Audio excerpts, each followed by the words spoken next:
Welcome. I'm Kinetic Symphony. I hunt down and report on mysterious and weird true stories, from glitches to the paranormal. Case file number 227, written by J94C. Gravity was cancelled.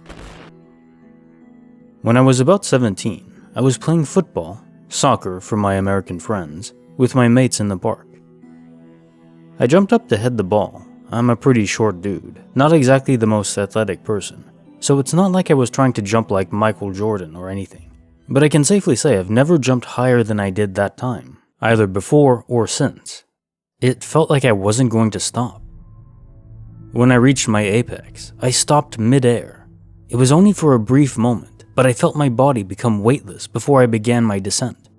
I'm trying my best not to say I floated, but that was how it felt.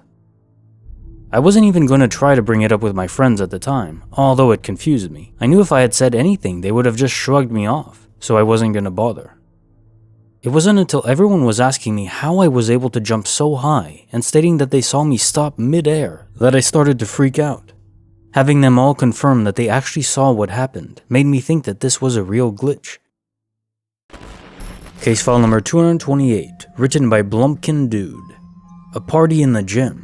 A party that never happened.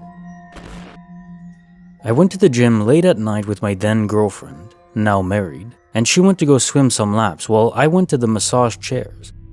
For her, this was a light workout. So about 30 to 40 minutes later, she came to where I was and explained what happened. She had been swimming and an old white guy, maybe in his 70s, jumped into the pool into her lane, wearing a black Speedo. She stood up in the pool to yell at him about being in her lane. Nobody else was there, so it isn't like there weren't empty lanes. So as she's yelling at him, somebody behind her says, "Hey, who are you talking to?" And she turns around and sees a younger guy, Hispanic looking, blue shorts and no shirt, maybe in his 20s or 30s. She said she was talking to that guy and turned around to point at him, but he was gone. Then she turned back to the guy standing on the deck, who was also gone too. I went into the men's locker room to see if anyone was in there, but it was empty except for the cleaning guy. The gym had less than a dozen people there. This was at like 2 a.m. The gym is 24/7. I asked the girl at the front desk if she saw anybody matching that description in the last few hours. It was a pretty slow night in the middle of the week, so she probably would have remembered that. The gym has surveillance cameras, and after a week, we got to see the tapes, and there was nobody there, just my wife. So would this be a glitch in the Matrix? Case file number 229, written by Burnt Orange 101. The Dihydrogen Monoxide Switcheroo. Today after work, I went to pick up my dog, heading to the beach to meet my parents and kids, roughly a 3.5 to 4 hour drive. As I began my drive, I decided to stop at McDonald's for a quick bite to eat because I hadn't had dinner yet and I wasn't going to arrive at the beach until around 9 to 9:30. I ordered a combo meal and wasn't really feeling a soda at the moment, so I ordered a bottle of water instead, only to be completely baffled by the fact that the employee at the drive-thru window handed me a bottle of Aquafina, blue lid and everything. I was so pressed over this that I even stopped my car and frantically Googled, "McDonald's started serving Pepsi products?" and "bottled Aquafina at McDonald's." I found nothing really, except results for some weird tweet that Pepsi made earlier this year about BK, McDonald's, and Wendy's, and a bunch of results, crossing out Aquafina and replacing it with Dasani. So I was like, okay, whatever. I guess this McDonald's was simply out of the Dasani water that they usually serve with the McDonald's logo on them, and had to run to the closest store to grab some cases. Things happen. Well, about halfway through my drive, I reached down and grabbed my bottle of water, just to get this huge knot in my stomach out. And legitimately, I nearly wrecked my car because I'm in so much shock over the fact that my bottle of water, now clear as day, says Dasani and has a green lid. It morphed from Aquafina into Dasani. If you're enjoying this video, consider giving it a like. Now on to the next story. Case file number 230, written by Los Angeles 323 LOL. Bar cast spell, fear. It's very successful. Here in Los Angeles, California, in East LA, in the bad part of town, there used to be a little dive bar where we used to go. We have many good memories, vids and pics of all the good times we had there. Also, drinks were really cheap. A beer was $2, which is really good when compared to other bars where the same beer is $7 or $8. The only thing I didn't like is that they played Spanish music really loud, and I mean so loud you could hear it a block away. But whatever, we went because drinks were cheap, and everyone working there knew us because we were regulars, and they were so nice to us, and they also had pool tables. We were heartbroken when they closed down the place. The owner told us the rent was getting too expensive, and she couldn't afford it anymore. And this was before the virus, when they shut down. So they had been closed down for more than a year, almost 2 years. And the place looks run down already. Gangsters spray painted all over it. It looks really sad. So 2 days ago, my aunt that lives in East LA called me and told me she was having a barbecue and to bring my friend over. So we went there, to her house. I drank a few beers. Then at around 11 at night, my friend and I decided to walk home. I know it's a bad idea, especially in East LA, which is considered a bad area with a lot of gangsters. But we had a few beers in us and we felt rather brave. So we started walking. And as we were getting close to the street where the bar is, we heard loud music, Mexican music. We were thinking, what the hell? So we continued walking further until we got to the bar.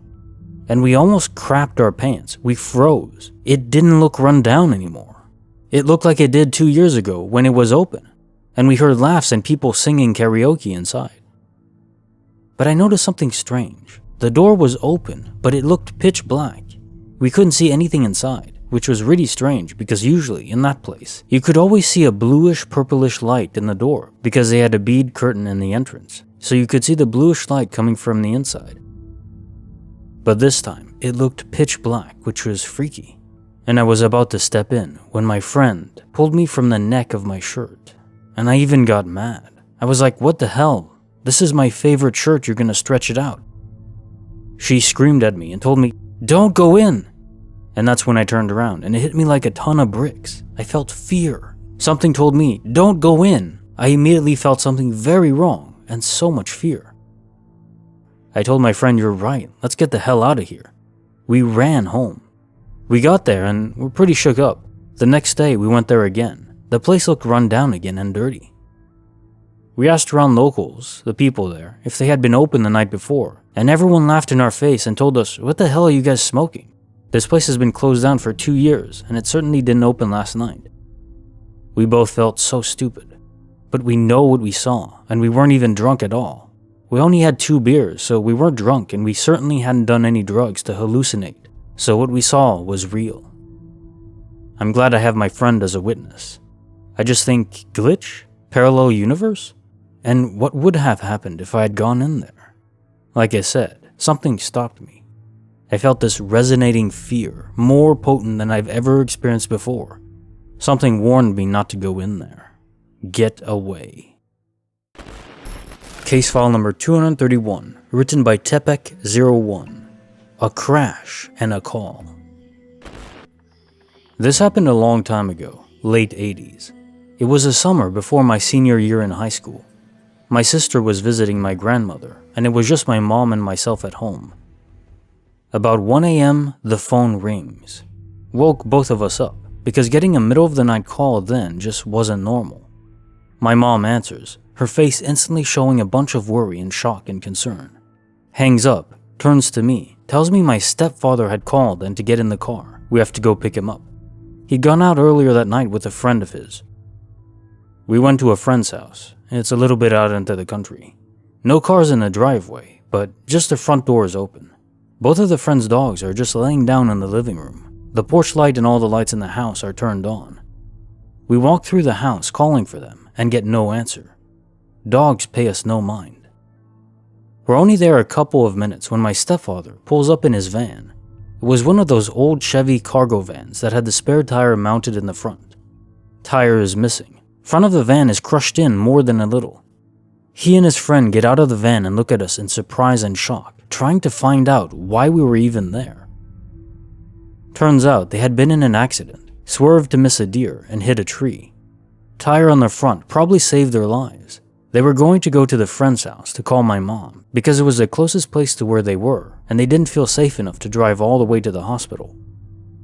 My stepfather ended up with more than a dozen stitches going into his hairline from where his head had hit the steering wheel. It was the weirdest experience I've ever had in my entire life. Between the phone call and the house all lit up but empty, the dogs just chilling out in the living room, it makes the hair on my arm stand up even now, so many years later. Case notes, file number 231. By the way, do you remember the details about the voice your mom heard from your stepdad during the call? Did it sound like he was hurt, that it was an emergency in that moment? I'm guessing by her reaction that was the case, but it's quite something indeed.